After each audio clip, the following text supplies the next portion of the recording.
अस्सलाम वालेकुम नाजरीन, मैं मोहम्मद असलम हुसैन सियासत की खबरों में आप सबका इस्तकबाल करता हूँ। हिंदुस्तान में कोरोना वायरस केसों में इजाफे का सिलसिला जारी है। वजारत सेहत की जानिब से मंगल की सुबह जारी अपडेट के मुताबिक मुल्क में कुल कोरोना केसेस की तादाद 61 लाख को पार कर गई है। पिछले 24 घंटों में 70,589 कोरोना के नए केसेस सामने आए हैं, जिसके बाद कुल कोरोना केसेस की तादाद 61,45,251 हो चुकी है। मरकजी हुकूमत अनलॉक 5 में मजीद राहत देने की तैयारी कर रही है।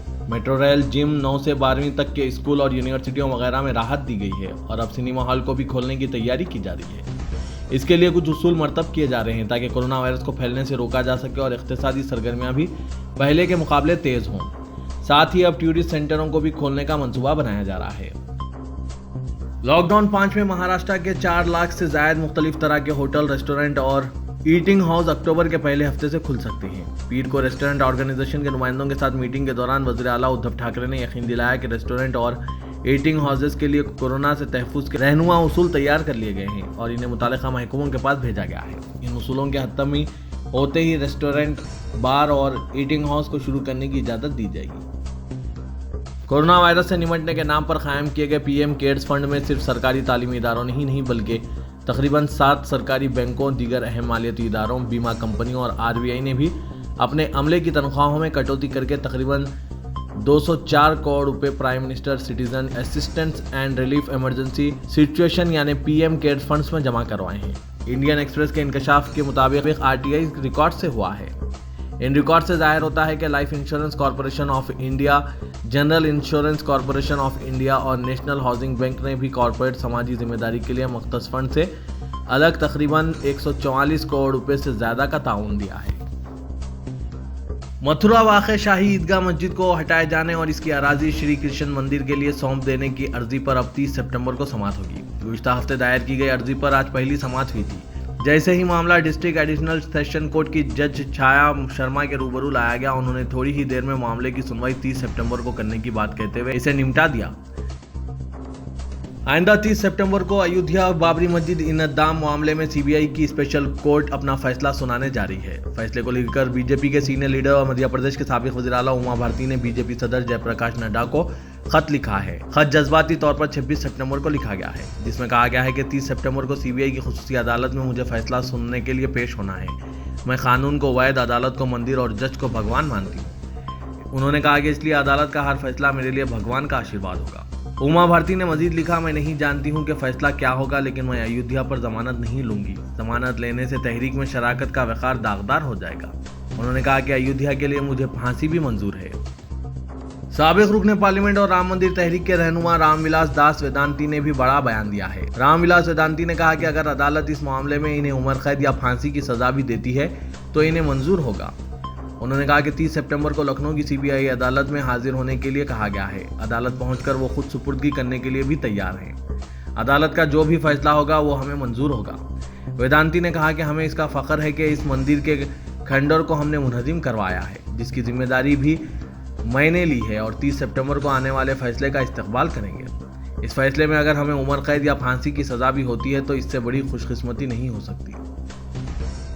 उत्तर प्रदेश में इलाहाबाद लव जिहाद करने वालों के लिए बड़ी पनाहगाह बन गया है। लव जिहाद के बढ़ते वाक़यात ने हमें इस बात पर मजबूर किया है कि अब हम इस पर लगाम लगाएं। इस काम के लिए हमने मुनासिब तैयारी कर ली है। इन ख्यालात का इज़हार आरएसएस काशी प्रांत के सदर दफ्तर में हुई हिंदू जागरण मंच की एक अहम मीटिंग के बाद किया गया। इस मीटिंग में मुबैना लव जिहाद के खिलाफ हिंदू जागरण मंच ने रियासत गैर पैमाने पर एक बड़ी मुहिम शुरू करने का फैसला किया है। हिंदू जागरण मंच का कहना है कि इलाहाबाद हाईकोर्ट में आने वाले लव मैरिज के मामलों पर हिंदू जागरण मंच अपनी सख्त नज़र रखेंगे। इलाहाबाद में आरएसएस के काशी प्रांत हेडक्वार्टर पर हुई हिंदू जागरण मंच की मीटिंग के बाद यह फैसला किया गया। मीटिंग की सदारत हिंदू जागरण मंच काशी प्रांत के सदर दिनेश नारायण सिंह ने की है। दिनेश नारायण सिंह का कहना था कि इलाहाबाद कोर्ट में लव मैरिज के लिए बड़े तादाद में जोड़े आते हैं, जिनको बहुत आसानी से अदालत की तरफ से शादी की इजाज़त मिल जाती है। दिनेश नारायण सिंह का कहना है कि हिंदू जागरण मंच इलाहाबाद हाईकोर्ट में आने वाले ऐसे मामलों पर अपनी निगाह रखेगा। उन्होंने मजीद कहा कि हिंदू जागरण मंच ऐसे वकला पर भी अपनी नज़र रखेगा जो लव मैरिज के नाम पर इस तरह की शादी कराने में पेश रहते हैं। हिंदू जागरण मंच का कहना है कि ऐसी लव मैरिज के आदाद शुमार जमा किए जाएंगे जिसमें हिंदू लड़की ने किसी मुस्लिम लड़के से शादी की हो। तीन ज़रई कानून के खिलाफ मुल्क पैमाने पर जारी किसानों की तहरीक की हिमायत करने के लिए शाहीन बाग तहरीक से वाबस्ता ख्वातीन की एक टीम किसानों की हिमायत करने के लिए आज राजघाट पर पहुंची और इनके कास की हिमायत करते इनसे इजहार यकजहती किया।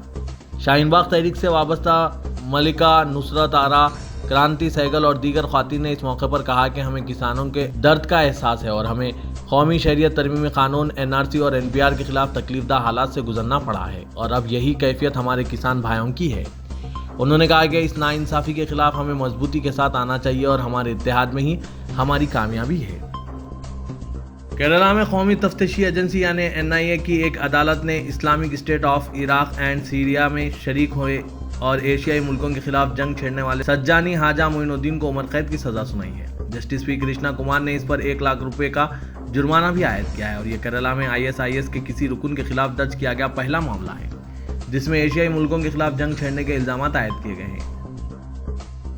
सऊदी अरब 21 और 22 नवंबर के दरमियान G20 सरबराही इजलास की मेजबानी करेगा जो इस बार कोरोना वायरस की वबा के सबब वर्चुअल होगा। इजलास में जिंदगी के तहफ़्फ़ुज़ और तरक्की की बहाली जैसे मौज़ूआत पर तवज्जो दी जाएगी। सऊदी अरब ने 28 सितंबर को एक बयान में कहा है कि इस मरतबा G20 का सरबराही इजलास 21 और 22 नवंबर के दौरान ऑनलाइन होगा और पहले से तयशुदा प्रोग्राम के तहत आलमी रहनुमा दारुल हुकूमत रियाद में जमा नहीं होंगे। इस इजलास की सदारत मुल्क के फरमानरवा शाह सलमान बिन अब्दुल अजीज करेंगे। सदर वर्ल्ड यकूर कांग्रेस दोलिकन ईसा जो जर्मनी में जलावतनी की जिंदगी गुजार रहे हैं, उन्होंने कहा कि चीन की मुस्लिम आबादी को मुक़द्दस माह रमज़ान में रोज़ा रखने की तक इजाज़त नहीं है और उनको कम्युनिटी किचन के जरिए ज़बरदस्ती खिलाया जाता है। ईसा ने त्रिवंतापुरम में कायम centre for policy and development studies के ज़ेर एहतमाम वेबिनार बउनवान यगुर मुसलमान और चीन की जानिब से इंसानी हुकूक़ की खिलाफ वर्जियों में हिस्सा लेते हुए कहा कि चीनी कम्युनिस्ट पार्टी अक़लियती यगुर मुसलमानों को तमाम इंसानी हुकूक़ से महरूम कर रही है। उन्हें अपने बच्चों का मजहबी नाम रखने की भी इजाज़त नहीं है।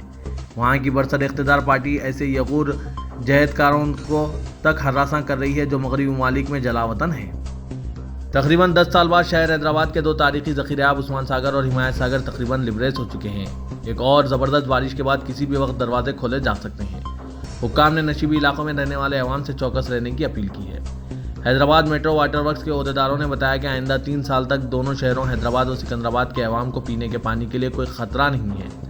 शहर हैदराबाद की 5 लाख आबादी को पीने का पानी सरबराह करने के लिए तामीर करदा ज़ख़ीराब उस्मान सागर और हिमायत सागर कई सालों से खुश्क हो गए थे। अब आबगिर इलाकों में पानी के बहकर आने वाले इलाकों में तामीरात हो जाने के बाद इन दोनों ज़ख़ीराब में पानी मज़ीद बहकर आएगा और हिमायत सागर और उस्मान सागर के दरवाजे खोल दिए जाएंगे।